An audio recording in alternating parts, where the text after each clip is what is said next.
Hoy quería dedicar un sermón, y mañana también, a un tema del que habló la Comisión Teológica Internacional y que si no se saca un sermón específico para esto, pues es difícil oír hablar de lo que hoy voy a tratar. De hecho, yo nunca en toda mi vida oí hablar de este asunto en un sermón. Y es un concepto teológico del que habló el Concilio Vaticano II, que es el sensus fidei, que significa el sentido de la fe. Es un sermón un poquito denso, porque voy a seguir el documento del que os he hablado, pero es un tema muy interesante, de verdad, y bello. Pero realmente es un sermón que, si fuera una comida, es un bistec un poco duro, pero creo que a veces los sermones también deben tratar temas profundos. El sentido de la fe, repito, es un concepto teológico. San Juan dice a los fieles: vosotros habéis recibido la unción del Santo y todos tenéis el conocimiento. La unción que habéis recibido de Él, Cristo, permanece en vosotros y no tenéis necesidad de que alguno os instruya. Su unción os enseña todo.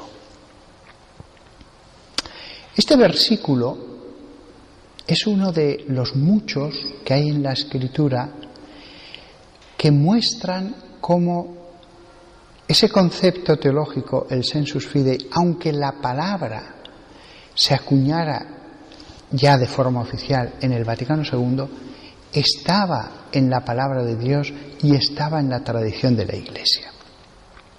¿Qué es ese sentido de la fe, el sensus fidei?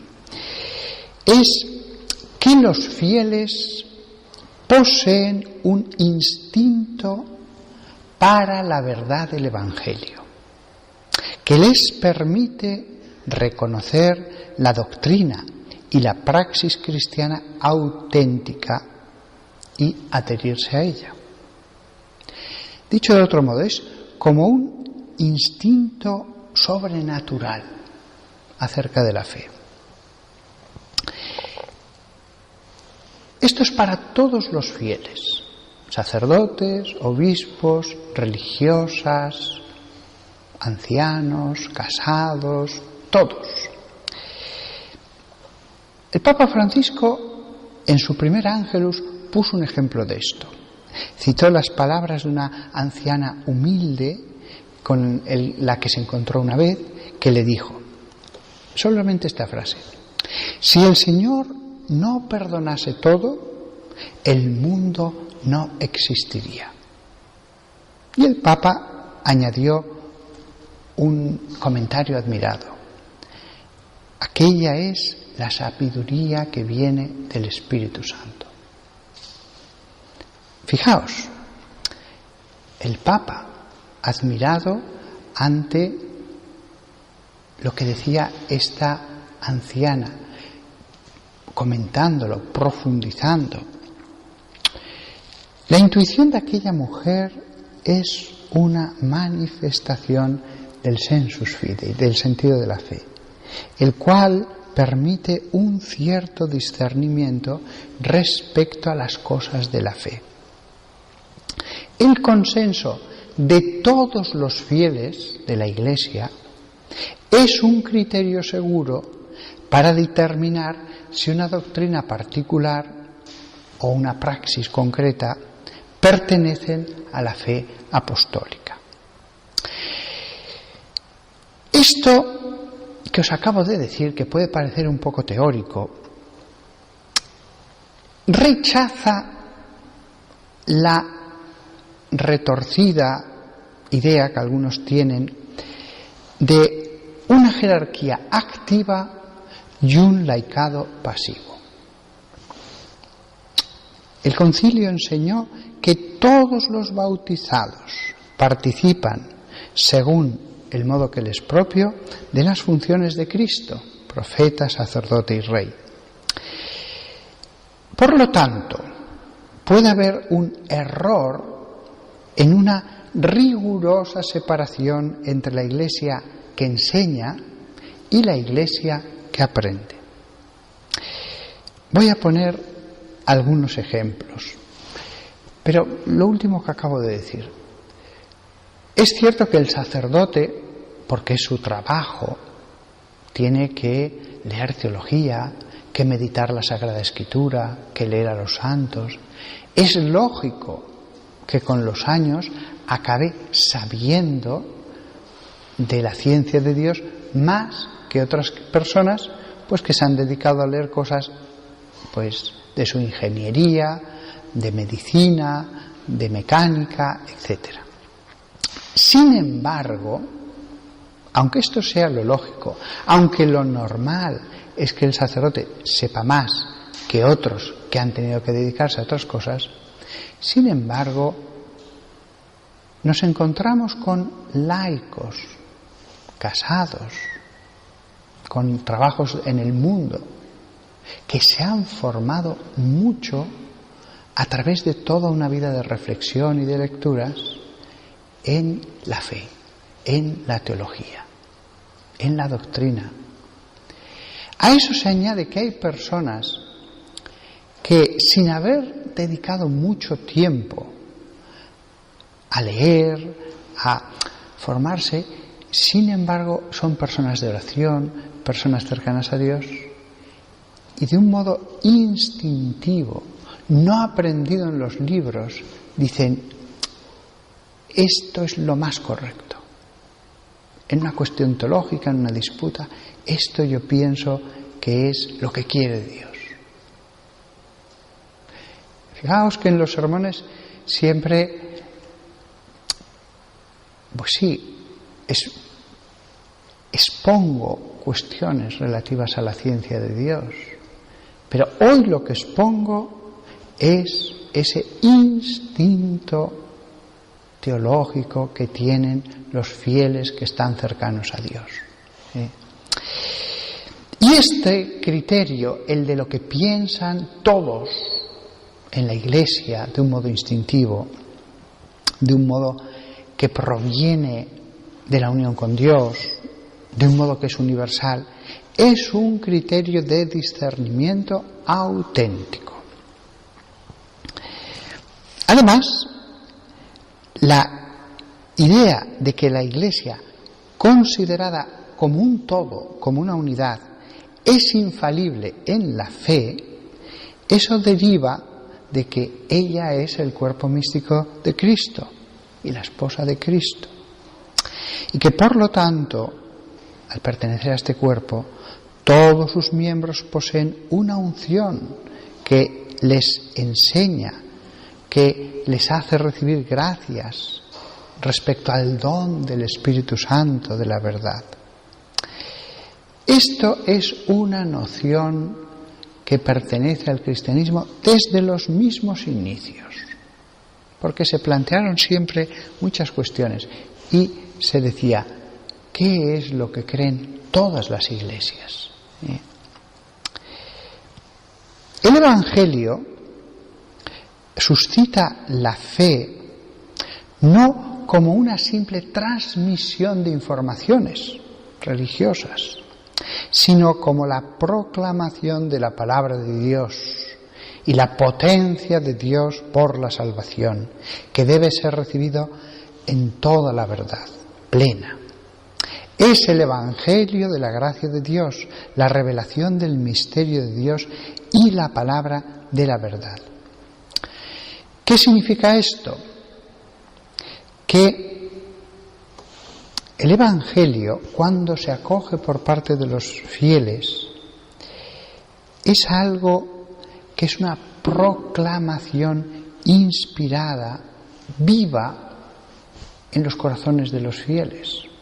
No es simplemente un objeto de conocimiento, es algo vivo.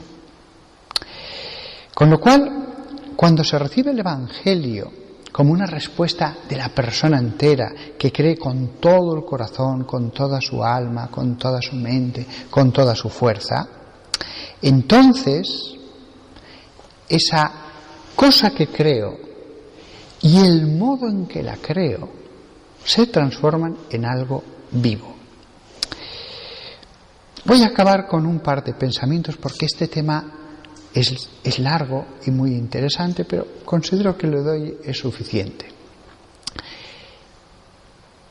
Al sacerdote ciertamente hay que tenerle el respeto debido a la persona sagrada que es, al cargo que ejerce en la Iglesia, etc.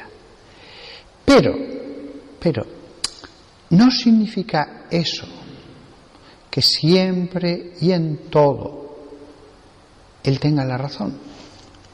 No significa que en todas las cuestiones él atine del modo más perfecto.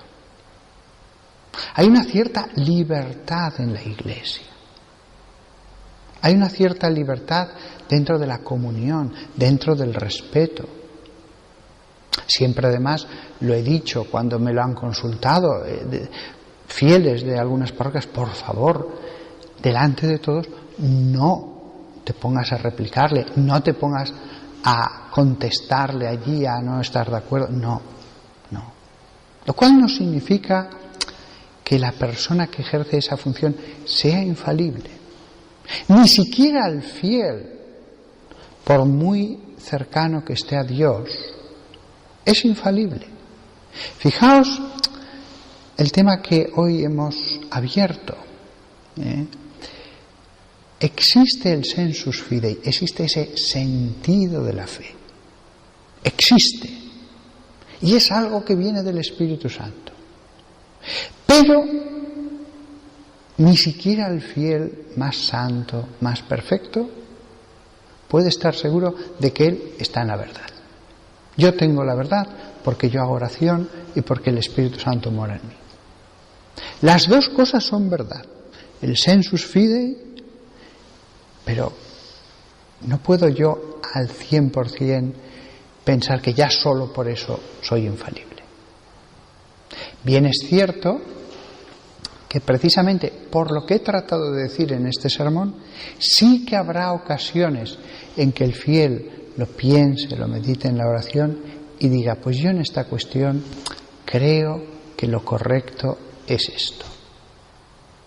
Precisamente, cuanto más humildemente se considera a sí mismo, considere la cuestión, más fácil es que actúe el Espíritu Santo.